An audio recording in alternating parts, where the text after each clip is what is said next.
একটা আইন আসে আমাদের ভারতবর্ষে, সেন্ট্রাল গভর্নমেন্ট এই আইনটা তৈরি করে। সেই আইনটার নাম হচ্ছে maintenance and welfare of parents and senior citizen act 2007। এই অ্যাক্টটা কিন্তু 2007 থেকে চলছে। সুতরাং যারা বয়স্ক নাগরিক আছেন, যাদের 60-এর উপরে যাদের বয়স, তাদের জন্য কিন্তু আলাদাভাবে আলাদা আইন কিন্তু তৈরি করা আছে। আপনারা জেনে রাখুন, আপনাদের সুরক্ষার জন্য এটা তৈরি করা হয়েছে।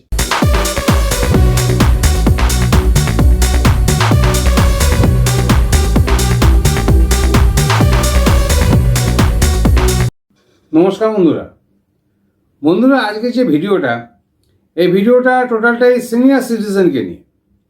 সিনিয়র সিটিজেন বলতে যেটা বোঝায় যে যাদের বয়স, মহিলা হোক বা পুরুষ হোক, যাদের বয়স 60-এর উপরে বা 60, তাদেরকে আমরা সিনিয়র সিটিজেন বলে থাকি। আমি এই ভিডিওতে প্রথমে একটা ডিসক্লেমার দিতে চাই যে এখানে বাবা মা ছেলে মেয়ে নিয়ে আমি কথা বলবো।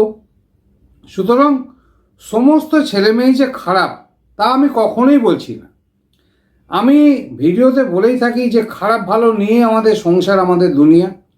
সুতরাং কিছু কিছু ছেলে মেয়ে বাবা মায়ের সঙ্গে বৃদ্ধ বয়সে অনেক খারাপ ব্যবহার করে এবং সেটা যেন করতে না পারে, সেই জন্যে ভিডিওটা বানাচ্ছি। সুতরাং আপনাদের ডিসক্লেমার বলে দিলাম যে কিছু সংখ্যক ছেলেমেয়েরা মা বাবাদের সঙ্গে খারাপ করে, এই কিছু সংখ্যক যেন না থাকে। এই ভিডিওটা ইয়ং ছেলে মেয়েদেরও যেমন কাজে লাগবে, আর সিনিয়র সিটিজেন যারা আছেন তারা অবশ্যই আমার প্রণাম নেবেন এবং আপনাদের কাছে কিন্তু এই ভিডিওটা খুবই মূল্যবান। এবার একটা কথা আপনাদেরকে বলি, একটা কোর্টের বিষয়ে আপনাকে একটা কথা বলি যে আমাদের কলকাতা হাইকোর্ট বা ক্যালকাটা হাইকোর্ট, এই যে হাইকোর্ট আমাদের ওয়েস্ট বেঙ্গলে আছে, সেরকম প্রত্যেকটা স্টেটেই একটা করে হাইকোর্ট থাকে। কিন্তু আপনারা একটা কথা বুঝে নিন, সেটা হচ্ছে যে দিল্লি হাইকোর্ট বা কর্ণাটক হাইকোর্ট বা ম্যাড্রাস হাইকোর্ট বা পাঞ্জাব হরিয়ানা হাইকোর্ট কিংবা আমাদের কলকাতা হাইকোর্ট, যে কোনো হাইকোর্টেরই যদি কোনো জাজমেন্ট আপনি পান এবং সেটা যদি আপনার কেসের সঙ্গে ম্যাচ করে, তাহলে কিন্তু আপনি অবশ্যই সেটা হাইকোর্টে চ্যালেঞ্জ করতে পারেন। যে দিল্লির কোনো হাইকোর্টের যদি কোনো জাজমেন্ট আপনি যদি ভালো পান, সেটা আপনি ক্যালকাটা হাইকোর্টকেও দেখাতে পারেন যে দিল্লি হাইকোর্টের জাজমেন্টটা এই ছিল। তাহলে সুতরাং আমার কেসটা একই রকম। অল ওভার ইন্ডিয়াতে যত হাইকোর্ট আছে এবং সুপ্রিম কোর্ট তো সবার উপরে, তার জাজমেন্ট তো পুরো ভারতবর্ষেই চলবে। কিন্তু যে কোনো হাইকোর্টের জাজমেন্ট কিন্তু আপনি অন্য হাইকোর্টেতেও চ্যালেঞ্জ করতে পারেন বা লোয়ার কোর্টেতেও চ্যালেঞ্জ করতে পারেন। এবং আজকে একটা ডিফারেন্ট ব্যাপার আমি আপনাদের বলবো, সেটা আমি পরে বলছি। তাহলে জিনিসটা আশা করি বুঝতে পেরেছেন। এবার আমি ভিডিওটা শুরু করছি। আজকে যেটা জাজমেন্ট নিয়ে কথা বলবো, সেই জাজমেন্টটা হচ্ছে দিল্লি হাইকোর্টের জাজমেন্ট। প্রথমেই আমি আপনাদেরকে যেটা বলতে চাই, যারা সিনিয়র সিটিজেন আছেন তাদের জন্য খুবই সুখবর। এবং এই সুখবরটা হয়তো আপনারা জানেন কিংবা অনেকে জানেন না। যারা জানেন না তারা মন দিয়ে ভালো করে জেনে নিন। ব্যাপারটা হচ্ছে যে 2007-এ একটা আইন আসে আমাদের ভারতবর্ষে, সেন্ট্রাল গভর্নমেন্ট এই আইনটা তৈরি করে। সেই আইনটার নাম হচ্ছে maintenance and welfare of parents and senior citizen act 2007। এই অ্যাক্টটা কিন্তু 2007 থেকে চলছে। সুতরাং যারা বয়স্ক নাগরিক আছেন, যাদের 60-এর উপরে যাদের বয়স, তাদের জন্য কিন্তু আলাদাভাবে আলাদা আইন কিন্তু তৈরি করা আছে। আপনারা জেনে রাখুন, আপনাদের সুরক্ষার জন্য এটা তৈরি করা হয়েছে। এবং কী সুরক্ষার জন্য তৈরি করা হয়েছে আপনারা এই জাজমেন্টটা শুনলে পুরোপুরিভাবে বুঝতে পারবে। তাহলে আইনটার কথা আপনারা শুনে নিলেন। সেকশনটা আমি আপনাদেরকে পরে বলছি যে কোন সেকশনটা আমাদের এখানে কাজে লাগে। তাহলে এবার কেসের ফ্যাক্ট শুরু করি। ব্যাপারটা হচ্ছে যে এক বৃদ্ধ মহিলা, তার যা সম্পত্তি ছিল সেই সম্পত্তিটা তার ছেলে এবং ছেলের বউকে গিফট ডিড মানে উপহার হিসাবে তার সম্পত্তিটা দিয়ে দিয়েছিল। এবং তিনি ভেবেছিলেন যে তার আরও যখন বয়স হবে তখন দেখাশুনো তার ছেলে এবং ছেলের বউই করবে এবং তাকে যত্ন করা, তার খাওয়া দাওয়া দেওয়া, তার মেডিসিন, তার ওষুধপত্র তারাই বহন করবে। এই ভেবে তিনি কিন্তু গিফট ডিডটা বানিয়েছিলেন। কিন্তু এখানে কোনো রকম শর্ত তিনি রাখেননি। তিনি মনে মনে এটা ভেবেছিলেন যে আমি যখন সম্পত্তি দিয়ে দিচ্ছি, সুতরাং আমার শেষ বয়স পর্যন্ত এরাই আমার দেখাশোনা করবো। এটা জেনারেল একটা যিনি বয়স্ক মহিলা তিনি ভাবতেই পারেন। সুতরাং তার সম্পত্তি তিনি ট্রান্সফার করে দেন তার ছেলে এবং ছেলের বউয়ের নামে। এরপরে ঘটনাটা কি ঘটলো আমি আপনাদেরকে বলছি। কিন্তু তিনি এটাই অবজেকশন জানায়, যখন তিনি প্রপার্টিটা ট্রান্সফার করে দিয়েছে, তারপরে সেই ভদ্রমহিলা যিনি বয়স্ক তিনি জানান যে তাকে তো যত্নার্থী অনেক দূরের ব্যাপার, তাকে ঠিকমতো দেখাশুনো করা হয় না এবং তাকে ঠিকমতো খেতে দেওয়া হয় না, এবং তার যা গয়নাগাটি ছিল এবং তার কাছে যা পয়সা কড়ি ছিল সবে কিন্তু ছেলেবাবু নিয়ে নিয়েছে, এবং তার মেডিকেলটাও কিন্তু তারা ইগনোর করতো, এড়িয়ে চলতো এবং তাকে নানান রকমভাবে বিরক্ত করা হতো। যখন এরকম সেই মহিলার প্রতি, বয়স্ক মহিলার প্রতি এরকম যখন অত্যাচার হয়, তখন তিনি সিনিয়র সিটিজেন ট্রাইব্যুনালে যান। এবার ব্যাপারটা হচ্ছে, আপনারা জিজ্ঞাসা করবেন যে স্যার এই ট্রাইব্যুনাল ব্যাপারটা কি হয়? ট্রাইব্যুনাল মানে হচ্ছে যে এটা একটা কোর্টেরই পার্ট, এটা কোয়াসি কোর্ট বলা হয় এটাকে, একটা কোয়াসি গভর্নমেন্টের একটা কোর্ট, যাদের আমাদের যে কোর্টগুলো আছে তাদের উপরে চাপ কমানোর জন্য একটা আলাদা জুডিশিয়াল ডিপার্টমেন্ট স্থাপন করা হয়েছে। এই ট্রাইব্যুনালের কাজই হচ্ছে মানুষকে হেল্প করা এবং যার যেটা প্রাপ্য তাকে সেটা দেওয়া। এরকম অনেক রকম কিন্তু ট্রাইব্যুনাল আছে, সেগুলো যখন আমি আইন নিয়ে আলোচনা করবো সেগুলো আমি পরের ভিডিওতে বলে দেবো। এখন যেটা বলছি সেটা হচ্ছে সিনিয়র সিটিজেন ট্রাইব্যুনাল অফিস। সেখানে কিন্তু সেই ভদ্রমহিলা যান এবং যাওয়ার পরে এই যে একটা আছে যেটা 2007 এসে সিনিয়র সিটিজেন অ্যাক্ট, সেখানে সেকশন 23 অনুযায়ী পরিষ্কার বলা হয়েছে যে কোনো বয়স্ক লোক বা বয়স্ক মহিলা যদি তার সম্পত্তি দিয়ে দেয়, কিন্তু তারপরে যদি তার বাচ্চারা তার প্রতি খেয়াল না রাখে, নেগলেক্ট করে, তাহলে কিন্তু তিনি সম্পত্তি আবার তাদের থেকে ট্রান্সফারটা ফিরিয়ে আনতে পারে, আবার নিজের সম্পত্তি নিজে গ্রহণ করতে পারে।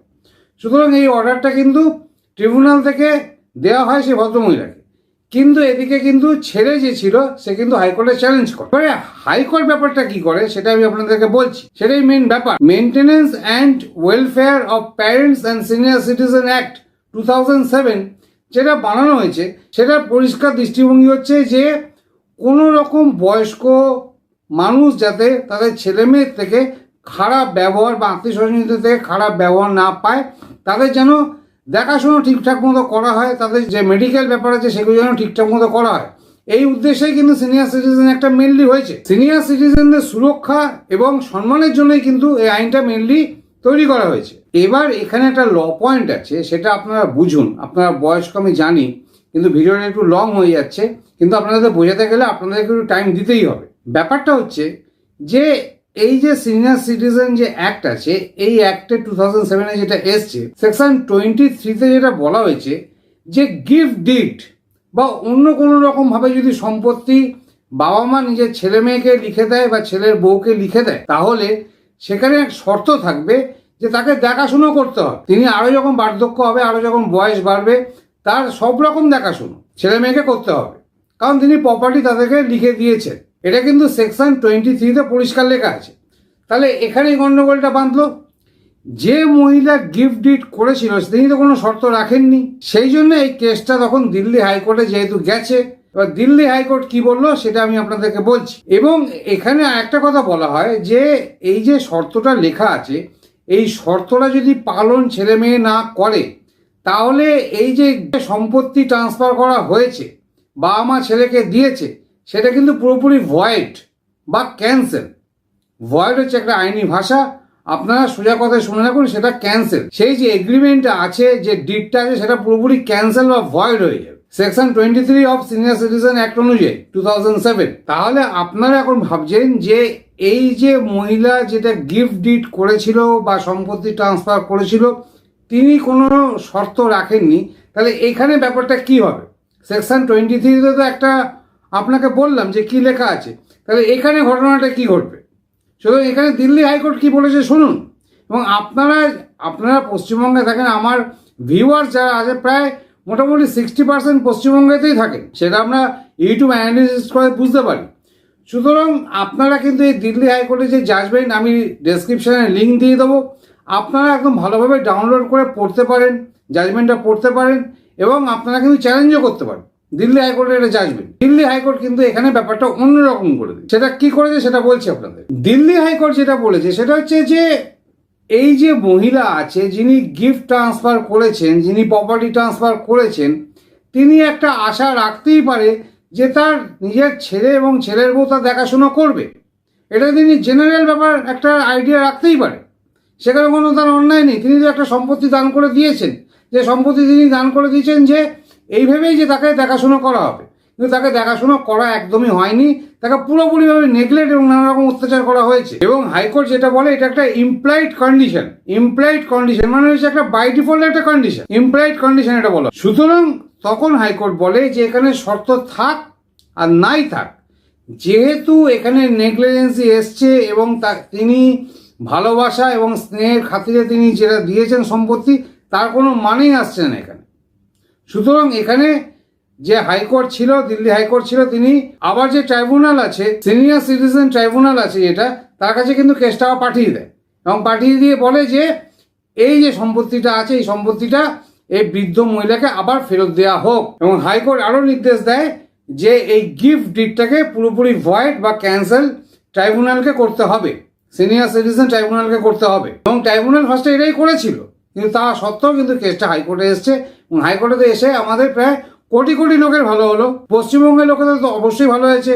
এবং আমার ভিডিও আপনারা হিন্দিতেও দেখতে পারেন, চেঞ্জ করে, ল্যাঙ্গুয়েজ চেঞ্জ করে, এবং সবারই কিন্তু উপকার হয়েছে। সুতরাং সিনিয়র সিটিজেনকে একটা সুখবর আমি আপনাদের দিয়ে দিলাম যে আপনারা যদি সম্পত্তি আপনার ছেলে মেয়েকে দিয়ে দেন বা ছেলের বউকে যদি দিয়ে দেন, তাহলে আপনাদের কোনো চিন্তার ব্যাপার নেই। আপনারা শর্ত রাখুন আর নাই রাখুন, আপনাদের ওপরে যদি অত্যাচার হয়, আপনারা যদি সেরকম ট্রিটমেন্ট না পান, আপনারা যদি সম্মান, ভালোবাসা এবং খাওয়া দাওয়া, মেডিসিন না পান, আপনার সম্পত্তি কিন্তু আপনি আবার নিজের কাছে ফিরিয়ে আনতে পারেন as per section 23 of senior citizen act 2007। এবং এখানে হাইকোর্ট আরও মানে যে ট্রাইব্যুনাল যেটা সিদ্ধান্ত নিয়েছিল সেই ট্রাইব্যুনালের সিদ্ধান্তটা ঠিকই ছিল।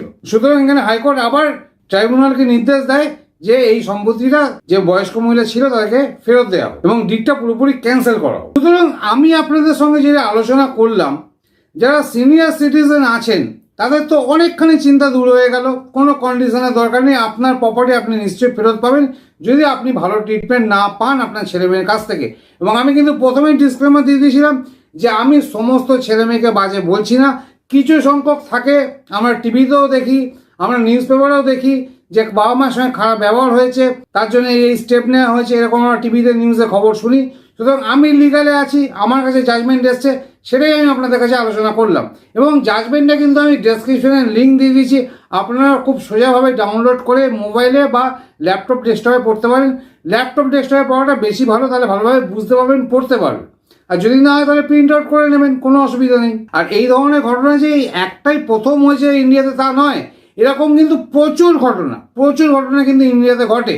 তার জন্যে ম্যাড্রাস হাইকোর্টের জাজমেন্ট আছে, সুপ্রিম কোর্টেরও একটা নির্দেশ আছে, পাঞ্জাব অ্যান্ড হরিয়ানা হাইকোর্টেরও জাজমেন্ট আছে এবং ম্যাড্রাস কোর্টেরও জাজমেন্ট আছে এই ব্যাপারেই, যে সম্পত্তিটা আবার পুনরায় ফেরত দিতে হয়েছে ছেলে মেয়েকে তার বাবা মায়ের কাছে। এই ব্যাপার নিয়ে এই কেসগুলো হয়েছিল। সুতরাং লাস্টে আমি একটা কথাই বলতে চাই যে বাবা মা নিজে বিশ্বাস করে, ভরসা করে এবং নিজের জান প্রাণ দিয়ে একটা ছেলে মেয়েকে মানুষ করে, তারপর সেই ছেলে মেয়ে তাকে দেখাশুনো অবশ্যই করবে, সম্পত্তি দিক আর নাই দিক তার দেখাশুনো করার দায়িত্বটা অবশ্যই। কিন্তু বাবা মাকে ভুলিয়ে ভালিয়ে যদি এরকমভাবে সম্পত্তি নিয়ে নেওয়া হয়, তাহলে বাবা মাকে রাস্তায় চেয়ে খেতে হবে কিংবা কোনো মন্দিরে গিয়ে দাঁড়িয়ে খেতে হবে, এইভাবেই তাদের জীবন চালাতে হবে। সুতরাং এই জন্যই কিন্তু maintenance and welfare of parents and senior citizen act 2007 বানানো হয়েছিল এবং তার যেটা উপকারিতা সেটা কিন্তু অনেক সিনিয়র সিটিজেনই পেয়েছে এবং আমার ভিডিও থেকে আপনারা নিশ্চয়ই অনেক হেল্প পেলেন। সুতরাং আপনারা যদি পারেন ভিডিওটা অবশ্যই শেয়ার করে দেবেন, যাতে হাজার হাজার লোক, লক্ষ লক্ষ লোক দেখতে পারে যারা এরকম প্রবলেমে আছে। আর সব বয়স্ক লোকেদের কাছে তো মোবাইল থাকে না, সুতরাং আপনারা যদি পারেন যে একটু মোবাইল দিয়েও তাদেরকে দেখাতে পারেন আমার ভিডিওটা এবং জাজমেন্টও দিতে পারেন, তাদের জন্য একটু আপনারা হেল্পও করতে পারেন। সুতরাং আমি হেল্পিং মনোভাব নিয়েই এবং সিনিয়র সিটিজেনদের কথা ভেবেই কিন্তু ভিডিওটা বানালাম এবং আপনাদের কাছে রিকোয়েস্ট থাকলো, বিশেষ করে ইয়ং জেনারেশনের কাছে রিকোয়েস্ট থাকলো, আপনারা অবশ্যই কিন্তু ভিডিওটা শেয়ার করে দেবেন এবং সিনিয়র সিটিজেনদের আমি প্রণাম জানাই। আপনারা অবশ্যই নিজেরা খবরটা পেলেন এবং যদি আপনাদের জানাশোনা কেউ এরকম প্রবলেমে থাকে তাকে অবশ্যই ভিডিওটা ফরওয়ার্ড করে দেবেন এবং জাজমেন্টের কপিটাও দিয়ে দেবেন। তাহলে আজকে এই বলে ভিডিওটা এখানেই শেষ করলাম। নমস্কার, ভালো থাকবেন। Thank you for watching this video. Thank you.